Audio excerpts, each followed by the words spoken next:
Imagine, I almost forgot to add this. Like, I literally have to add it just to make sure that I am clear on all the points and I have exhausted all my points. So you can just take this like a subsection, you know what I mean?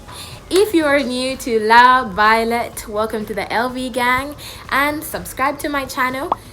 Give me a thumbs up in case you like this video. Feel free to scroll all the way down to check on all the other videos, get to know me all the way down there, and share share this video. I already said like, and don't forget to tap on that bell icon to make sure that you get all the new videos and the notifications on the new videos that I shall be posting. This is Learning on the Job series, and I hope you enjoy.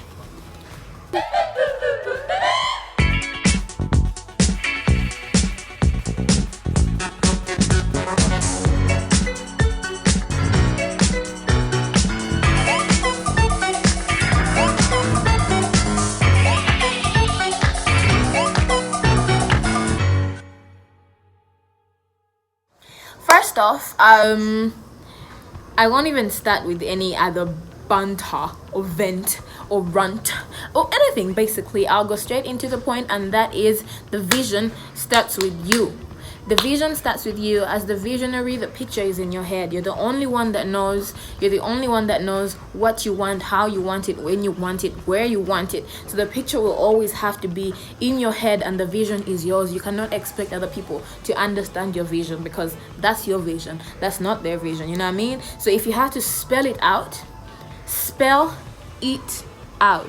Spell out your vision, and when you can, supervise your vision. Please supervise your vision. When you're not available as the visionary slash the owner slash the, I don't know, CEO slash the manager or something, you may not always be available to kind of like draw the picture. You know what I mean? You might not always be available to ensure that you spelled it out right. You might be remote, you know, but sometimes you'll find that it will be possible for you to look for people to help you supervise your vision. And sometimes the people that are meant to supervise your vision or to draw your picture, like we've called it, are experts, like painters, builders, architects. I have no idea anything to do with the architecture, but I might have this whole plan drawn out on my book. I'll show you. I had a thing for my salon, and I just wanted it out the way it was. Now, if an architect or an interior designer comes in, he will know what would be the perfect way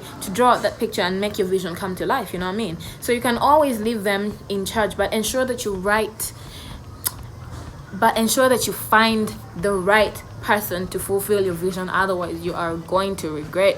And irregardless of your remoteness or unavailability, please ensure that you delegate someone and ensure that they supervise your instruction. That somebody can be your sister, can be your best friend, can be a well-wisher, can be someone that knows that you trust, or even your mom.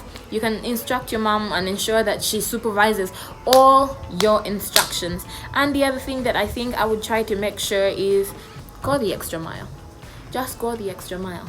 If you have appointed / delegated somebody to take care of your vision and ensure that they supervise all the instructions that you give, please make sure that you detail it. Detail your instruction and detail how you want them to supervise. Go that extra mile. If you have to tell them that, please, this is how V is written, spell it out. V for vision. V is written like this, from this point to that point, from this point to that point. When the two come together, that makes a V. Welcome to Loud Violet. Hey. Anyway, coming back to the point, if you have to tell them that this is how you want the shapes, that this is how you want the the colors, that these are the colors that you want. If they don't understand burgundy, please go ahead to just make them understand that this is burgundy. I didn't say maroon. I didn't mean off maroon or dark red or this. I meant burgundy, and this is what I mean. Send them that picture. Don't assume that you'll tell them burgundy and then they go on the internet and just type in onto Google that, you know, burgundy, and then they find any sort of burgundy in any shade that you want. Do not assume. I feel like I talked about this in the previous video.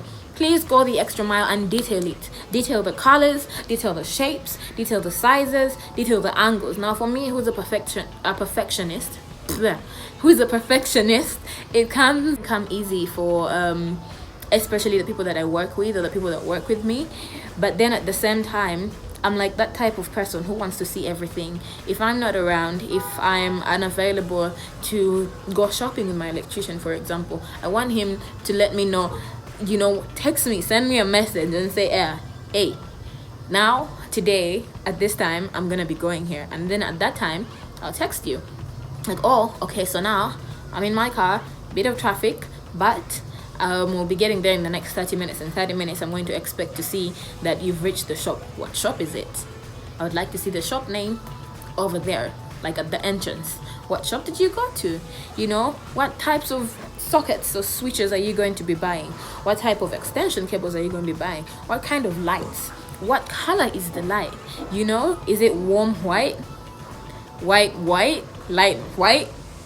I say white, but just bear with me because I can't say the right way of saying it, but white. Is it warm white? Is it warm lighting? Does it do all the 3 functions? Why not? What would look better? You know what I mean? So ensure that you always go the extra mile to ensure that to make sure, that's the same thing, that you ask, even when you don't know, even sometimes when you detail and you think it might be as straight as it can be, they might know better because they're more experienced in that field than you were. It's your project, and there's nothing that you can do about it. Supervise the supervisor. No brainer. Supervise the supervisor. That's lesson number 2. There's 2 lessons in this particular episode. 1, you're the vision bearer. The vision starts with you. You know what I mean? 2, actually I'll say 3. You're the vision bearer. So, no. There's 2 lessons that we're going to be learning in this episode. 1, you're the visionary.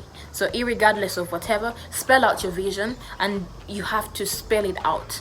I feel like I just repeated myself, but yes, I'm trying to emphasize. Spell out your vision and draw it out for the people that you will place or delegate to supervise your vision in case of remoteness or unavailability. Number 2, supervise the supervisor.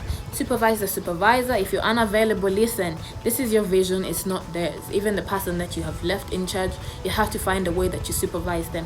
How can I supervise the supervisor, you ask?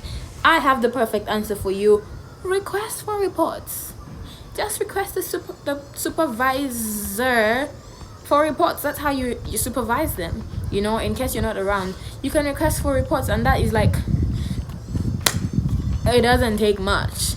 It can be a bit inconveniencing at times when a person doesn't pick up and doesn't really give reports on time. That's when you know that they're a bit inefficient in their work and they don't do a very good job. So find another person.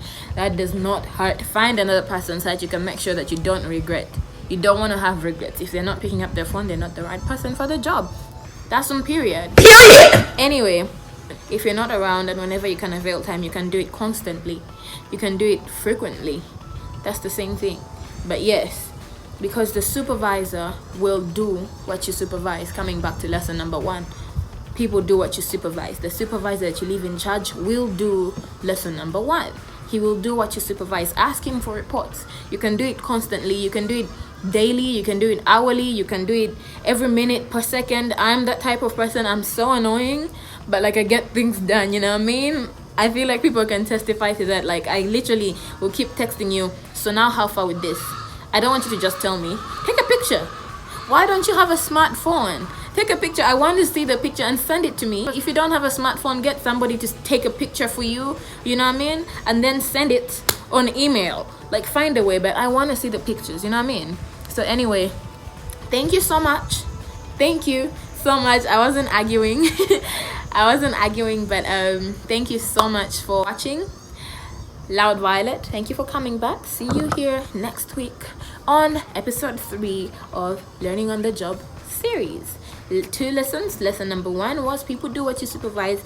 Lesson number 2 has had 2 lessons in it, and that is, oh, you're right, the vision starts with you. You're the vision bearer, and whenever you find somebody to delegate the supervision position in case of your unavailability. Ensure that you spell out your vision to them, draw it out very clearly, and detail it. Then number 3 in this particular lesson, episode 2, in lesson 2, episode 2, is supervise the supervisor. Don't forget to subscribe, and I hope you enjoyed this video. See you here next time.